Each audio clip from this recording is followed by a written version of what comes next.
So guys, welcome back to another video. Today we're going to be talking about timed finishing, and I'm going to be giving you guys some tips on how to score in FIFA 19. Some of the footage in this video is from the FIFA 19 demo, and some of it is from the FIFA 19 capture event. So once again, I will say a huge thanks to EA for inviting me to said capture event. Now whilst I was there, at first, when using timed finishing, I was struggling to score. The timed finishing mechanic was frustrating me at first, but the more I played, the more I got used to it and the more I enjoyed this new addition. You don't have to use timed finishing, but if you do opt to use it and if you do master it, you will find that you score most opportunities that you get. Now I'm sure most of you understand the basics of timed finishing. You aim towards goal, press the shoot button once to start the new mechanic, and press the shoot button again as the player is about to take the shot. You want to be pressing the shoot button for the second time as soon as the player you're using's foot makes contact with the ball. If you're struggling with timed finishing, I do advise that you turn on the timed finishing indicator. To do this, go to trainer settings, change status to show, move to movement and mechanics, and then scroll to the bottom and turn on the timed finishing bar indicator. I do only advise that you use this indicator for a few games though, just to get used to the new mechanic and timings, but then after a few games I recommend that you turn the indicator back off, as you don't want to be relying on this indicator too much.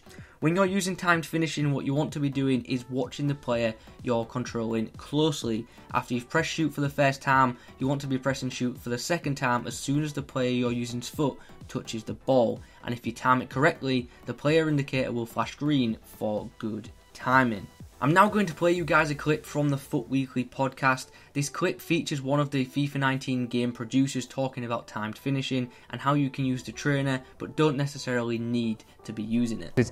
In reality, you don't need the trainer to properly time your shot. So you should be looking at the feet. You should be looking at the feet when the player is actually going to contact the ball. And it's very hard to look at the feet because they move quite fast. It's just kind of looking at the animation in general. Is he about to contact the ball? That's when you have to press.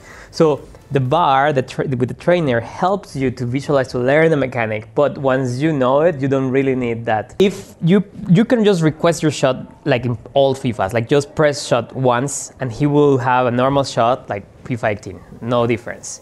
If you tap it again though, is when the feature comes in. If you do it too early, you will see a red indicator. Red means you are definitely very early and you're shanking. If you see yellow, it means you're early. It's still, we're penalizing that shot. It's better to do a regular shot with no timing than have a yellow Oh, okay. So, and then is the normal one, which is just a one shot, or if you're late and you see a white, the indicator going white, that means you're late. So you already kicked the ball. The ball is already traveling to the goal, so we don't modify that trajectory. So is a late shot equivalent to a normal shot? Exactly. Yeah. Exactly. I think that's something good to understand. Yeah. And then if you have it right, then when the player is contacting, that's when it goes green, and that's when the shot becomes better. So as you've just heard, when using timed finishing, it is better to shoot late than to shoot early. So there is a key tip for you.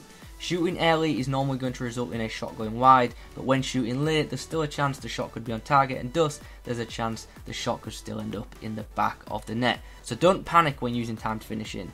It's better to be late than early. Another tip is a pretty simple one. Aim your shots. Aim your shots. That might sound like a stupid thing to say, but I've seen clips of people just focusing on the timing of the shot and not aiming. You've got to do both. Use the left stick and aim towards the goal. Aim towards a corner of the goal. Don't just rely on the AI because it's not going to assist with shooting like it has in previous FIFAs. The final tip I've got for you guys is use timed finishing in the right situations. Depending on how much space your attacker has, a timed shot might not actually be the best option. Remember, you can still shoot normally. You don't have to use timed finishing. You can still use a standard power shot or a standard finesse shot. And in all honesty, after playing loads of games at the capture event, I found that timed finishing was best utilised for shots that are from outside the box. It's also very good for volleys and headers. But for shooting inside the box, when you've got a lot of defenders around you and you're under a lot of pressure, it might actually be better to just use a normal power shot or a normal finesse shot. When inside the box, if you've got a lot of time and space, go for the timed finish. But if you're under pressure, go for that power shot or the finesse shot, because that will be the better option to get the shot off quicker.